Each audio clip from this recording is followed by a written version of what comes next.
Testing, testing, 1, 2. Anybody hear me out there?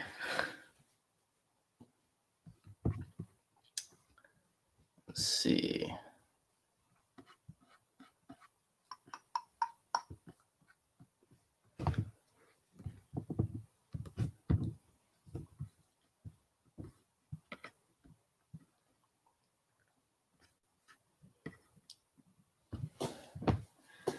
All right, I think this is working. For anybody that's watching already, how's it going? This is Benoit. I play drums for a Hirie band. Been with these guys since 2017. And I'm here today on behalf of Backstage Music Lessons. I want to give a shout out to Kevin Officer from Stick Figure.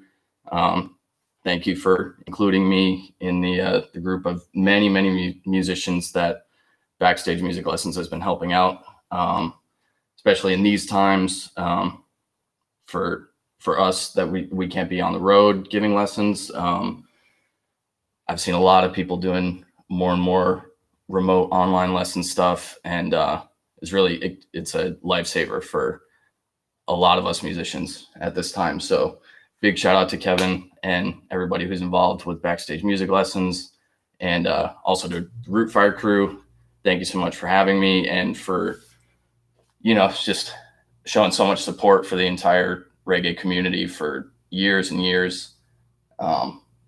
It's a lot of really great people working over there. So I'm just chilling today. I'm going to kick a couple beats, answer some questions if anybody's got them.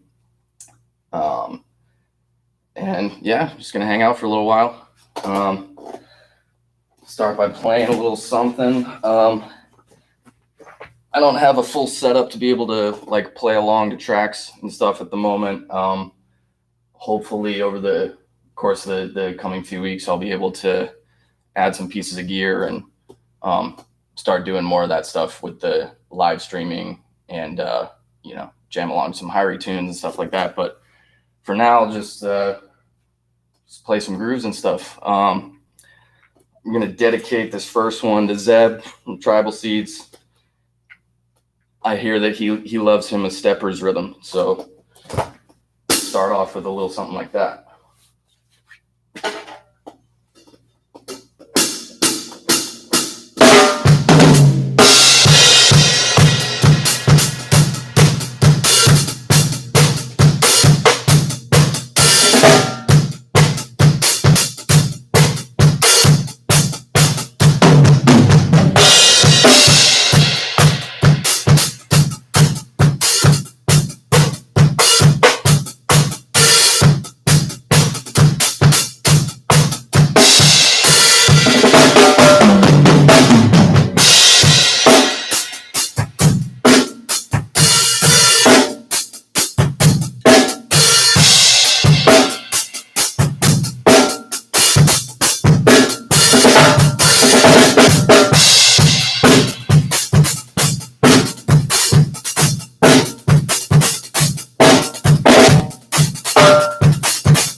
right. What's up? What's up, Rootfire?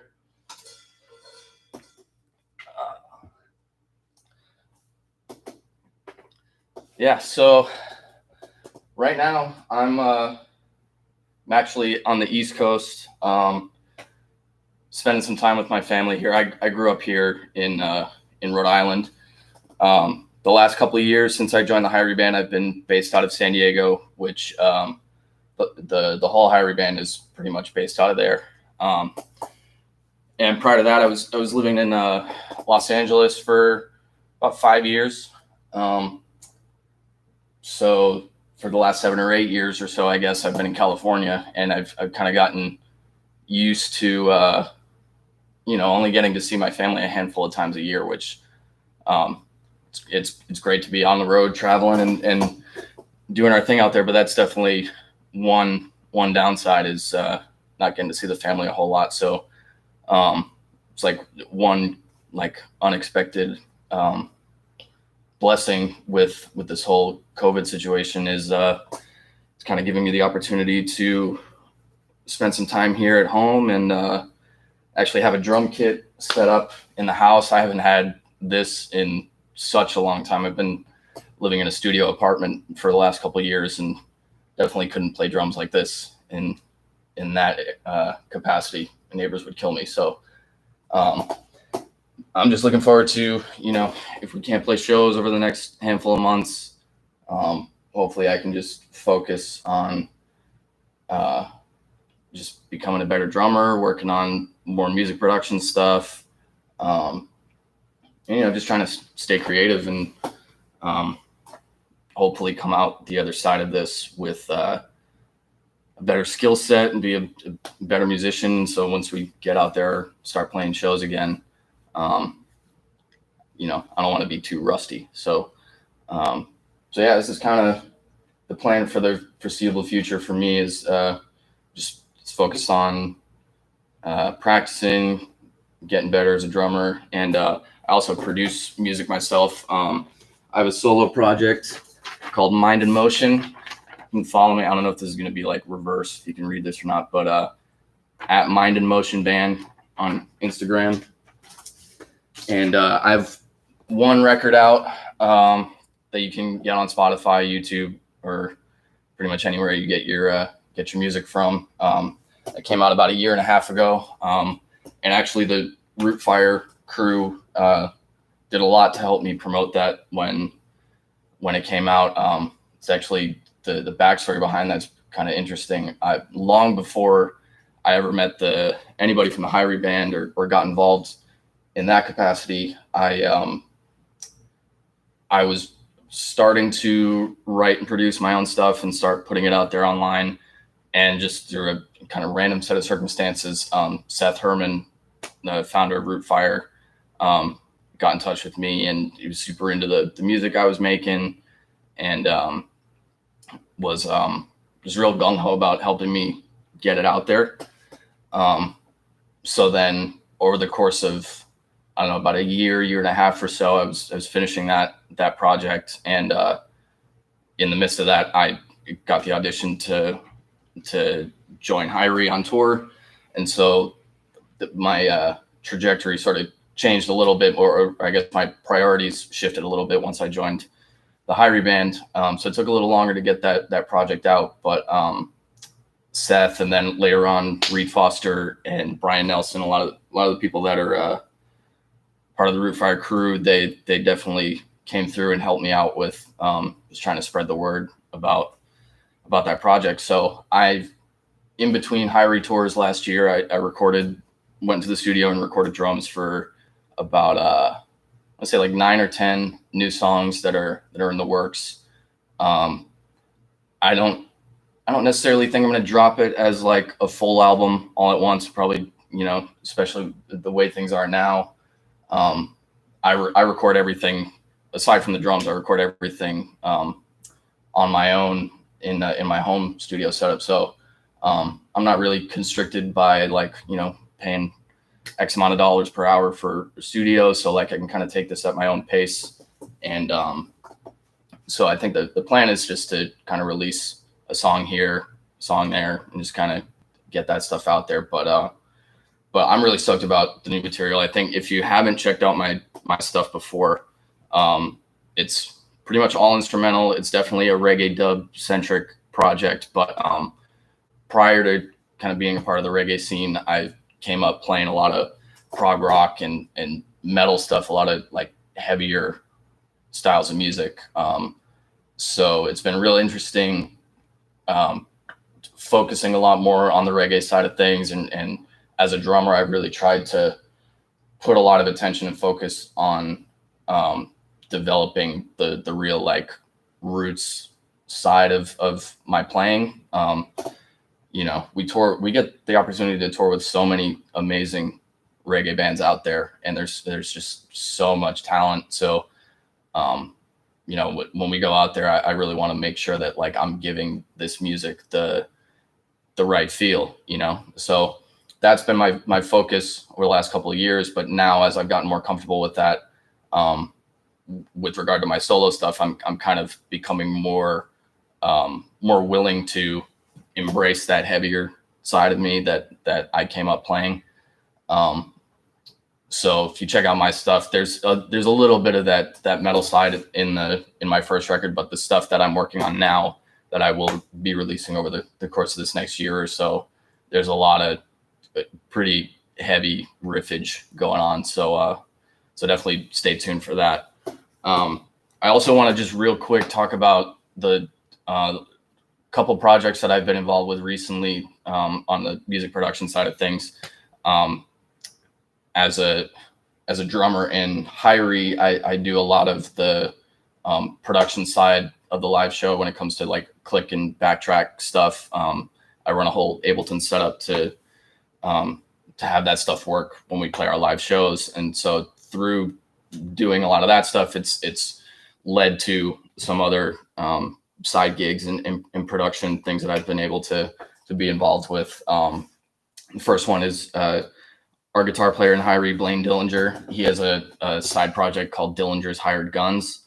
I've been fortunate enough to track some drums for a handful of songs that he's working on now. His first single, Witch Duck, was released a few weeks ago. And I also helped kind of co-produce the tracks. I helped with some of the programming and synth stuff, kind of the electronic vibe that I kind of bring from my own solo stuff. So there's at least, I want to say 2 or 3 other tracks that are in the works that I've either played drums on already or that I will play on soon. So definitely stay tuned for that. That's another all instrumental project, and there's a lot of other people in the reggae scene that Blaine's been able to get involved on some of that stuff. So definitely stay tuned for that. There's some really dope players on that stuff. And then the other project recently that both Blaine and I got to work on is the new album from Shrub that just came out recently. It's called Back to Earth. Me and Blaine sort of, I guess Blaine and Jay from Shrub, they sort of composed a number of songs for that record, and then they sort of came to me to help on the production side of things. I played drums or programmed drums on all the tracks, and then again just sort of helped with like the synth programming stuff, so just some mix stuff here and there. And that was, I think we were working on that for about a year or so, if not longer. So it's really cool to see that project has come out now and been received really well. So if you haven't checked it out yet, definitely look that stuff up. And yeah, hopefully, you know, if you got any music projects that you're working on and you need some drum production or, you know, anything programming wise or anything like that, hit me up. I'm here just working on stuff. So whatever you got, just hit me up. But yeah, I guess from there I can get back to playing a little bit. There's one thing, if anybody has, you know, specific Hirie songs or anything that they want me to go over, just let me know. But one thing that I thought would be cool to go over is our song Sun and Shine, the live version of that has evolved quite a bit over the last couple of years. It definitely is a little bit different from the studio version. There's a lot more kind of band arrangement stuff going on. And over the last couple of tours recently, we added an outro part to this that's sort of loosely based on some Brazilian percussion rhythms. So I figured that I could just go over that main groove and sort of kind of show you where that feel comes from. The specific feel that this groove is kind of based off of is it's called a songo. The way that I'm playing it, I don't think is like a 100% traditional songo, but the meat and potatoes of it is basically the same thing. The important part about it is the kick drum pattern here is it's a little tricky. And it follows the bass line that our bassist Andy Flores is playing. It kind of falls on these upbeats, and it's what gives it this like real dancey kind of feel. And it's also we play it really fast. So the entire Sun and Shine arrangement, and then specifically this part of it, is probably the most kind of, I guess, technical or the most difficult part of the set for me, at least. So it's been a challenge every time we play it, but it feels really good when you're able to nail it down. So I'll just play the full groove as is, like kind of up to speed, and then I can try to slow it down a little bit and maybe kind of break down each part of it. But this is one of those things where it's a real kind of four-way. Each of your limbs are doing a lot of different things all at the same time to make this groove work. So actually I'll start it from, there's like a little marching snare part that leads into it. It's also super inspired by Chad Sexton from 311, big influence of mine. So this is kind of the feel that it comes from.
Going on in that part. Basically, so when I said it's not necessarily a traditional songo, I think the biggest part of that is the step hi-hat pattern here. I think in a traditional songo, it's more of a quarter note feel. So like I'm playing basically what I'm doing with my right hand with just single quarter notes on the ride that think typically you would play the hi-hat doing the same thing as that, but I don't know, for me it makes it a little bit easier. Maybe it's the prog rock style in me, but a lot of those kind of technical grooves that I would play in that style of music, it's really common to just keep like a straight, like kind of quicker hi-hat pattern, because it's almost like your left foot is acting like a metronome for yourself. So like it helps when the other three parts of your body are playing these like kind of disparate rhythms. Keeping the hi-hat constant like that kind of helps ground it. So when you basically the right hand part and the hi-hat part, it's pretty simple. Like that's just giving you the foundation. But what really makes that groove is the snare and kick pattern. And like I said, the kick pattern is probably the hardest part of it, because as a drummer, especially as someone coming from playing rock music or pop or even hip hop to a certain extent, as drummers, we're just trained to always feel where the one is. Like when you count something off, 1, 2, 3, 4, 1, 2, 3, 4. We're always trained to land our fill on the one and land with the kick. You know? And that's one interesting challenge about over the last decade or so, as I've gotten into and played a lot more reggae music, is that it's with reggae, it's the opposite. It's everything is on the backbeat. It's on the 2 and 4, not 1 and 3. So it's taken a lot. And I think for any drummer that tries to play this style of music, it takes a lot to sort of unlearn that part of your brain and get yourself used to coming back on a different part of the beat. And so it's not quite the same thing here, because this is more of a Latin Brazilian rhythm, but the mindset for it is the same. It requires a certain amount of interdependence and really like knowing where your feel is, and not necessarily having to hit every single downbeat to keep it locked in. So for me, when I was trying to figure out how to tighten this part up, I guess, the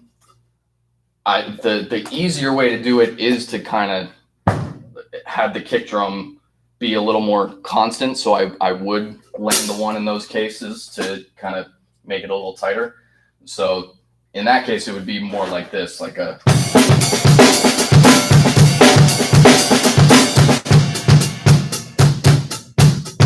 like it's landing on that first beat every time.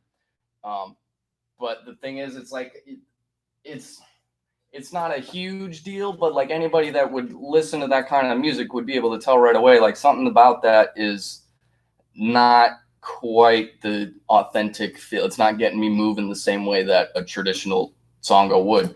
And so I'll play that example first, like where you're kind of putting the kick drum in that place more often, and then I'll take it out and play the more traditional way. And I think you'll be able to feel the difference there. You can kind of feel where it's a little more authentic. So start out, we'll go like this.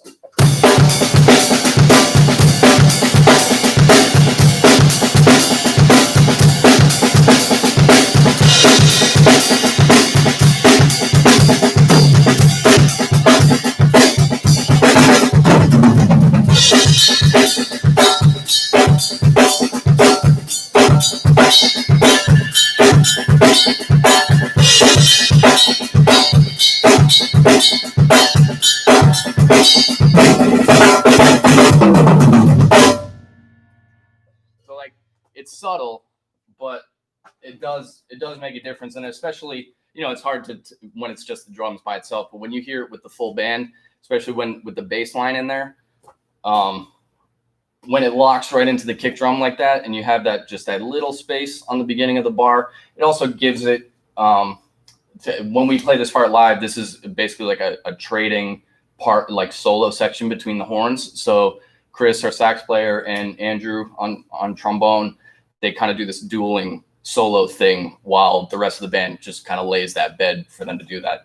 So in my experience, as we played that arrangement more, altering that groove slightly just gave it a little more space, so that, like, you know, a section like that, you don't want to be doing too much and kind of like playing over the top of somebody else who's meant to be, you know, showcasing as a lead instrument. So that's just, you know, those are like the little things that, like, you don't necessarily think about as a fan as you're listening to it, but you know, when you're playing, especially in a band like Hirie that has 8 or 9 different people on stage, you really got to be methodical about picking your spots and being able to support the rest of the band, because as much as any other instrument, the drums are a support instrument. It's the foundation that everything else is built upon.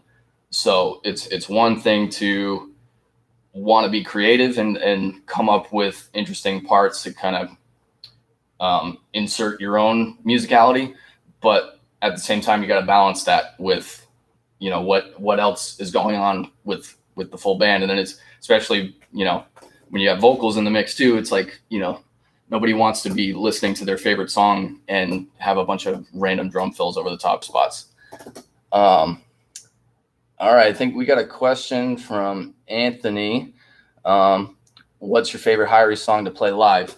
That's real tough. There's different ones that I like for different reasons. Sun and Shine is probably one of them that I would say is my favorite. Mostly just, again, like I said, because it's such a challenge every night, and I think it's a pretty unique sound for us as a group. You know, we're known as a reggae band, so I think to come out of like a super like dance hall kind of feel like Sun and Shine is, and then you got this like just super danceable Latin groove. I think it's kind of comes out of left field, but it's in a cool way. So I really like playing that one. Boomfire is one that is like, we play it at almost every show. Boomfire was the first song that I played with the Hirie band.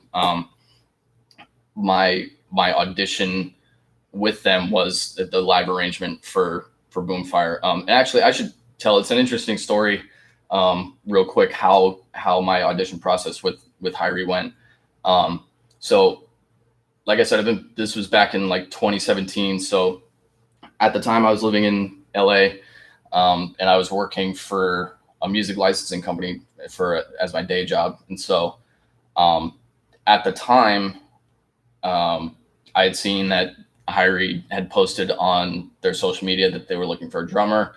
And so I remember it was like a Monday or Tuesday or something when I saw the post, and I was like, oh, you know, they were accepting video submissions for it. So the idea was to like film a video of yourself playing this arrangement of Boomfire, and then kind of go from there. So my plan was to like, all right, I'm, you know, in a couple of days, at the time I was renting a rehearsal spot up in LA. So I had my drums set up there.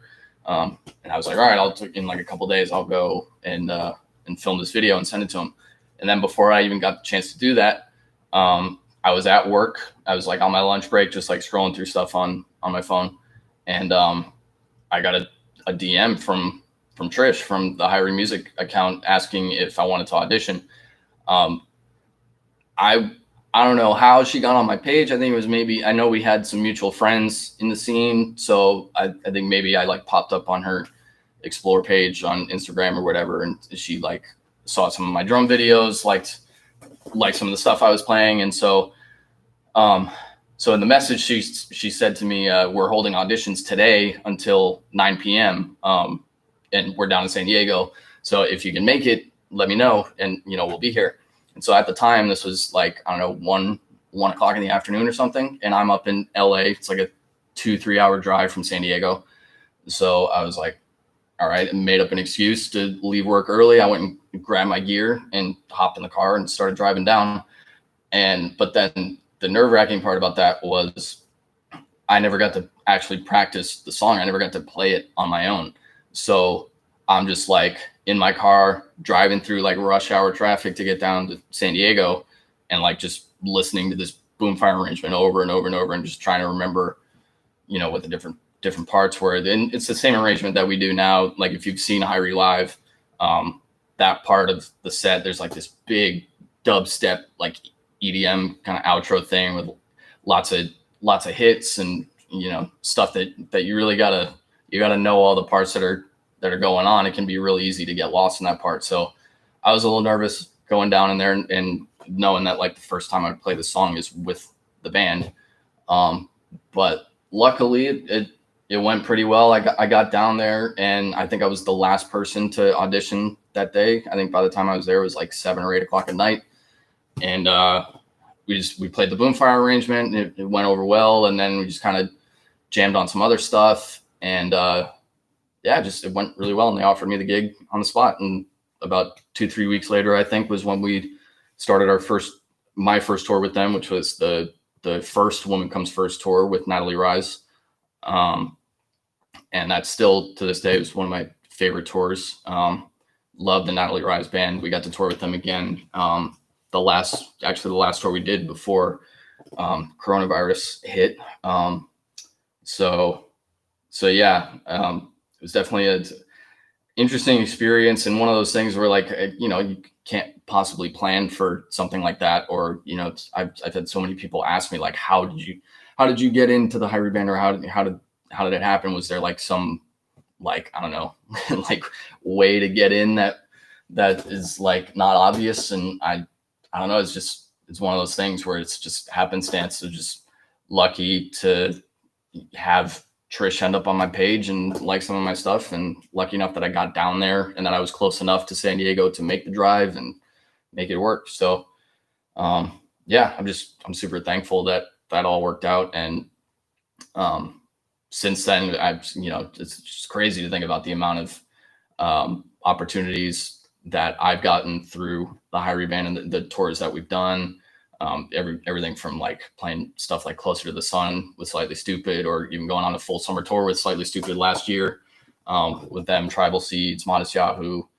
Like, yeah, it's just, there's so many things that are, it's just crazy to think about how stuff like that happens, you know. And I gotta give a shout out to Cali Roots also, because Cali Roots is an example of, like, you know, just like being out there in your community and like having enough courage to put yourself out there as a musician, or with whatever you do. If you're just an artist in general, or wanting to get involved in the scene on a business level, like as an agent, promoter, or a merch person, anything. I mean, like, it's true for, I think, any music scene, but then especially within the reggae community and at Cali Roots specifically, just getting out there and meeting people and having, I don't know, there's just a general vibe to Cali Roots as a whole that, like, there's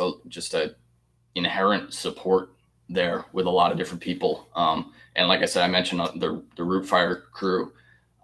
You know, Seth and Reed and those guys, they never met me before, you know, but like they just dug my music, and then got to actually meet them at Cali Roots and like put faces to the names and stay in touch. And, you know, if you're, I've learned over the last handful of years being involved in the reggae scene and touring and stuff, as a musician, like, obviously, like, it's important to be a good musician and to be able and be good at what you do. But like a huge part of like whether or not you can be successful at that is also just like just being a decent person. And like if you can get pretty far by just being proficient and good at what you do, and then also treating people well and not being like an egotistical dickhead. You know, like, so a lot of, you know, you can be I've seen, you know, a lot of people talk about this, and actually Zeb on his recent Rootfire Q&A talked about this too. He's like, you can be the dopest musician in the world, you can play the craziest stuff, but like if no one likes being around you on tour, or no one, you know, wants to be on a bus with you for 10 weeks, it's like it doesn't matter. Like that side of it can be even more important than whether you're good enough as a musician or whether you can hold your own in that regard. So so it's further example to me of like it just the Cali roots scene and the reggae scene in general is just like really encouraging and supportive of all the other bands in the scene. Like I think something that I've learned is like anybody that's out there doing that, for like getting on the road and doing it with any amount of success, like if you're able to go on tour and not lose money, like that's a miracle. So like whether you like someone's music or not, like if they're out there doing it, like I all the respect in the world, because this stuff is not easy. And then especially like nowadays with the coronavirus, it's definitely made things a lot more complicated, and we've had to get a lot more creative with ways to kind of stay out there and be creative. Like recently, the Hirie band did a live stream from the belly up that was super fun. It was definitely, if you haven't checked it out, that stream is available on YouTube for everybody to watch. And the coolest part about that was, like, obviously it's great to just be back with the band and play music again, but it's also just a sense of like getting to feel normal for a night. Like for us, it's like we're used to every day we get on the road and we roll up to a venue, load in, sound check. There's like a whole ritual to every night to how making a show happen.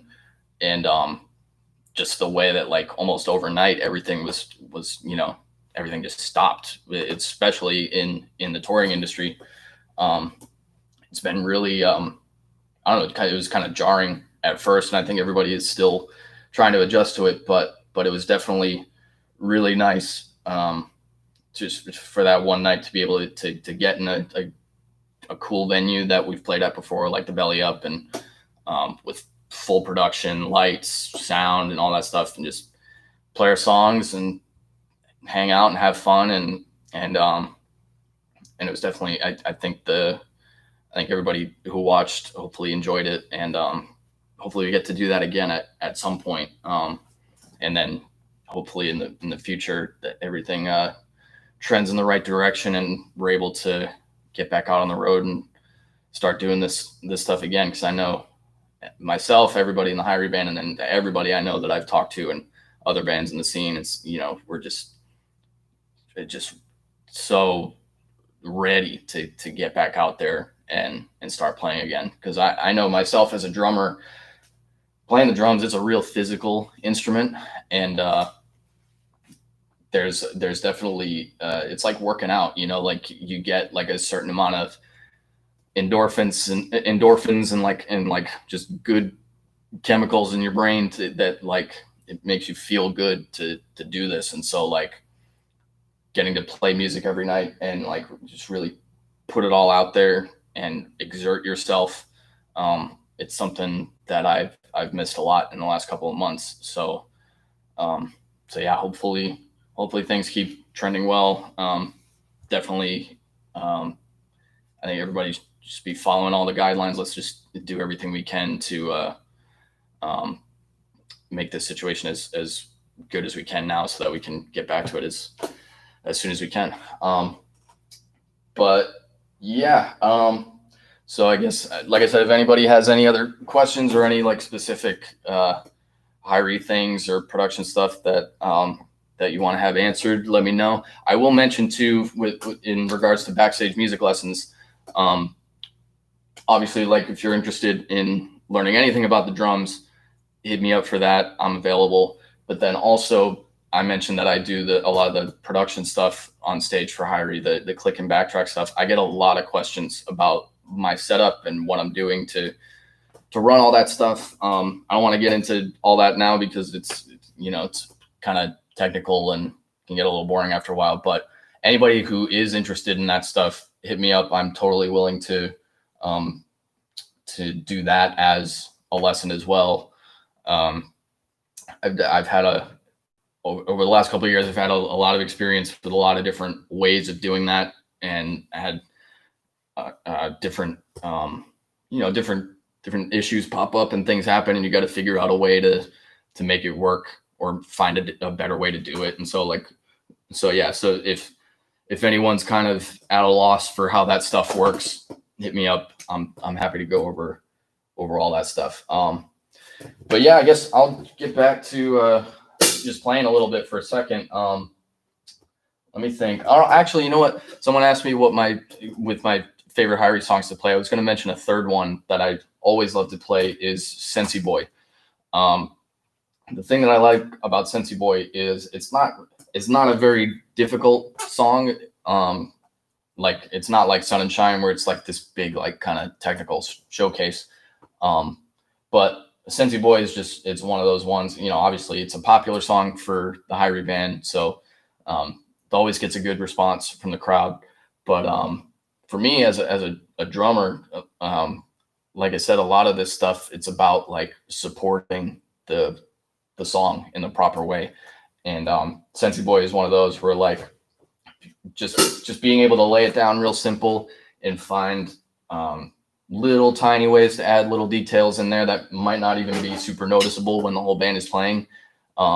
That's the kind of stuff that kind of keeps it interesting for me on stage. So I could show you an example of that. The basically the main chorus groove of Sensi Boy. I tend to add some more subtle like ghost note stuff with my left hand on the snare in that. I think the main meat and potatoes of the groove and how the drums interact with the bass, you don't necessarily need those ghost notes in there. But I think this is another example of like what I played earlier with Sun and Shine, where like just adding just a slight variation can change the feel subtly to where like if you're not necessarily honed in on the drums, you might not notice the change there, but it definitely I don't know, it adds to the feel of it. So I'll play it like just kind of the basic way first, and then I'll start adding in some of these extra notes with my left hand. So main groove would go something like this.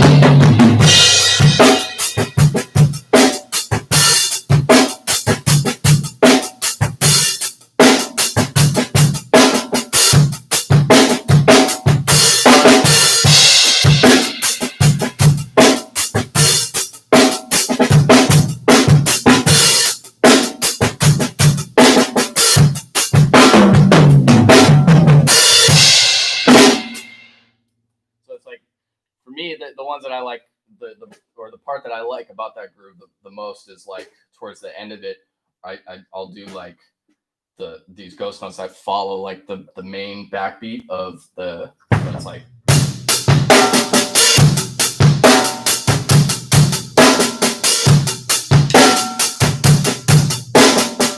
that, like hitting the accent and then being able to with your left hand kind of hit those ghost notes quiet enough so that there's like a real steep difference in dynamics. That's something that I've focused on a lot over the last couple of years. And I think that for any drummer out there that wants to like add those sort of details to their playing, it's a real important thing to remember is like the dynamics of it are everything. So you can tell right away when, like for me, I can tell when a drummer is adding like some really cool parts to a groove like that. For me, it's like ghost notes with the left hand. And then like if someone has a real cool way of adding the hi-hat with the left foot, like step notes in there, to me, that's a sign of like, oh, this drummer really, you know, has a real good sense of like interdependence between all of the limbs. And so I've definitely, that's a focus of mine over the last couple of years is trying to find ways to incorporate my left foot while I'm doing other things, because as a drummer, like, especially when you're starting out, you're kind of used to just like playing with like your left foot is almost stationary. It's like if you're playing on the hi-hat, your left foot is what keeps this cymbal closed. And so if you're playing something like this, like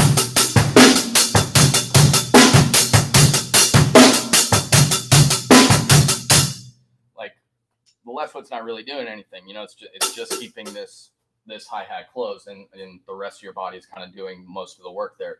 And so for me, I've wanted to try to find ways to like add a note in there with the step without altering the groove or adding like an open note like that. So like an example in that like Sensi Boy groove, you could do something like this, like.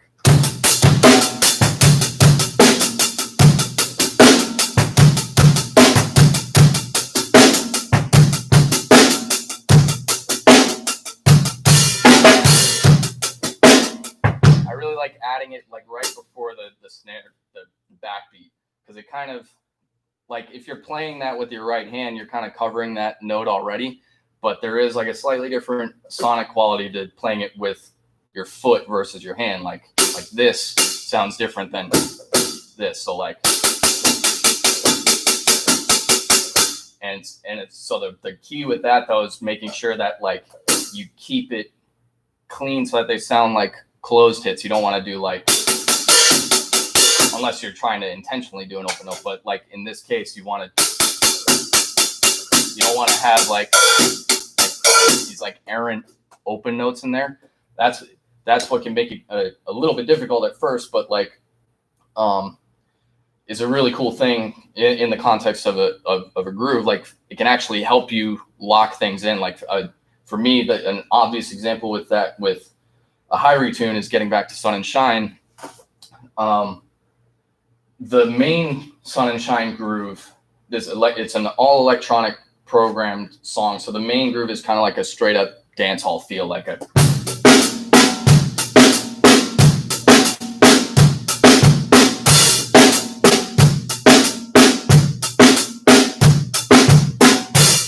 Like real simple, right?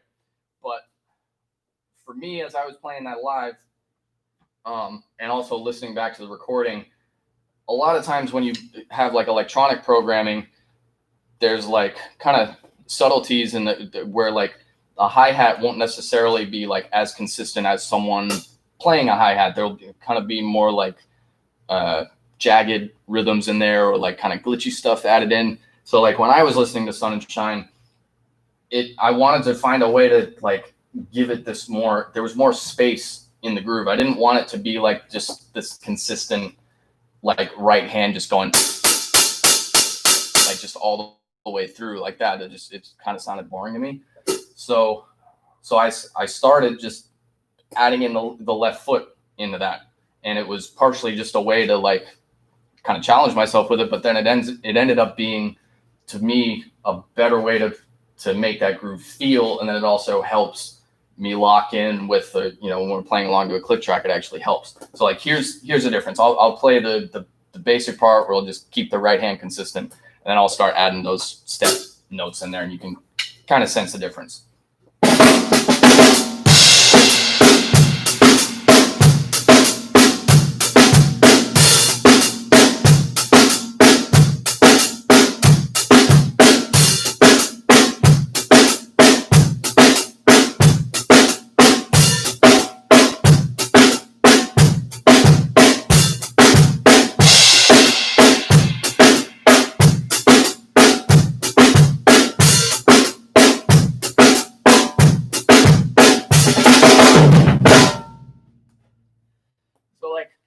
It's subtle. It's not like, you know, make or break.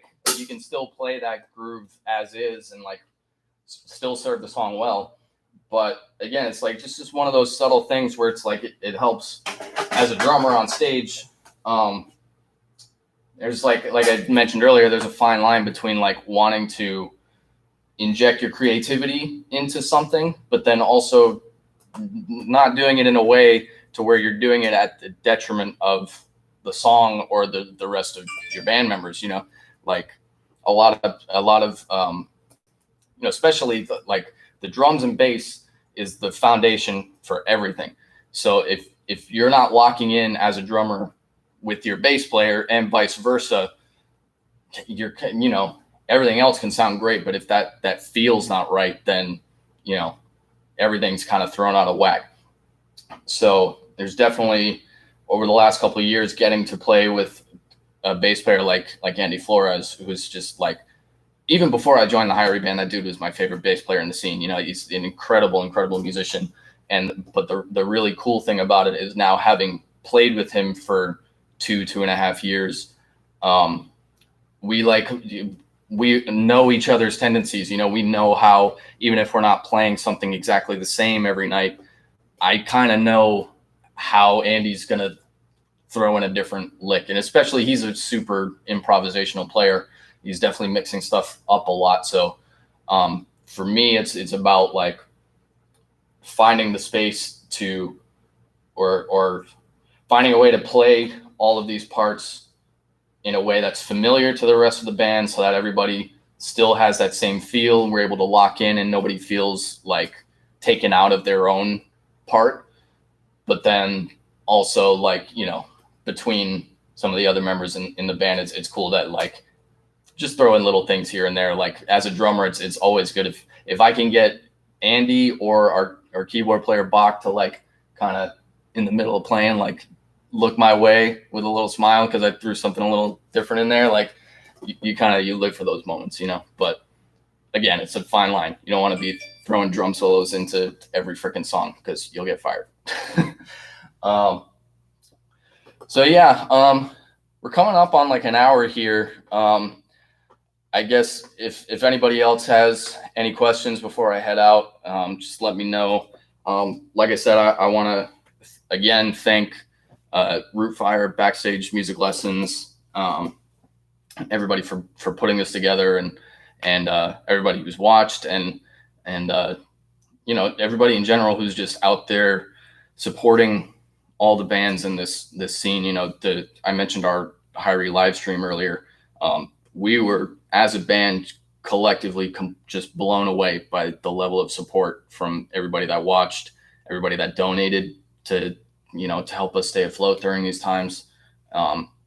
It's pretty amazing, and we know, we all know that it's tough times for everybody. So, and if you're able to give anything and support these bands and support live music, and I also want to mention too, support the small independent music venues out there. There's a petition that's been going around on a lot of the socials from a lot of the bands in the scene, to try to help get funding or just assistance for these small venues through this time, because a lot of these independent spots that the Hirie band plays all the time on tour, and a lot of bands that are, a lot of your big headlining reggae bands that are out there now, all of them came up playing these small independent places at first. And so it's really important that through this like really difficult time, to try to do all we can to make sure that when we do return and get out there and start playing shows again, that we want to make sure that there are places for all of us to play, and like I said, a lot of these places are just independently owned by small business owners, people out there just trying to make ends meet just like everybody else, and live shows are among the last things that will return after this stuff. So anything that you guys can do in the interim to help, whether it's your own like local venue, or sign that petition to try to help get some assistance for these independent venues, it's really crucial. You can't say enough about it, because it'd be a real bummer to after all of this to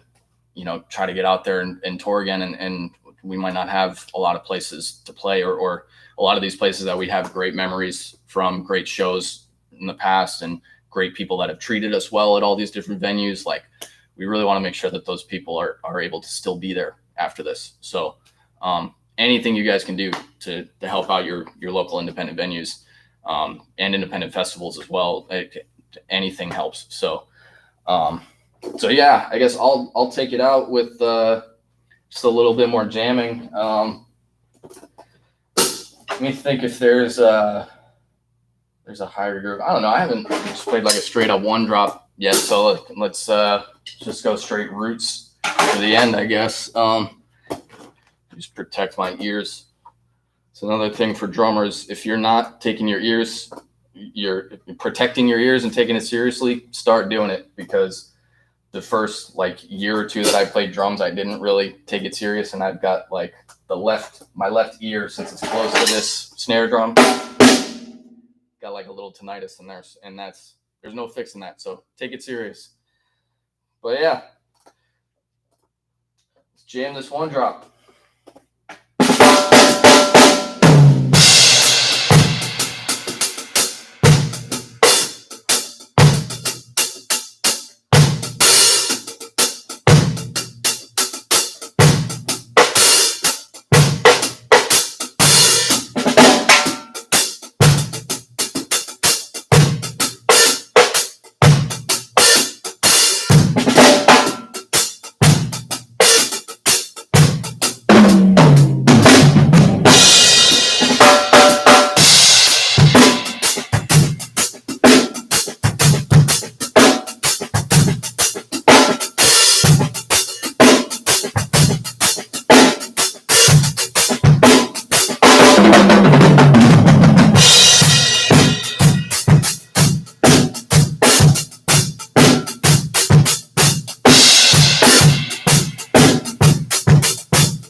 All right. All right, guys. Thanks again for tuning in. Big up Rootfire. Big up Backstage Music Lessons, Hirie Band. Everybody, thank you for having me. And like I said, check out my solo project, Mind in Motion Band. You can follow me on Instagram. I got a bunch of new stuff coming out in the coming months. So stay tuned, and much love.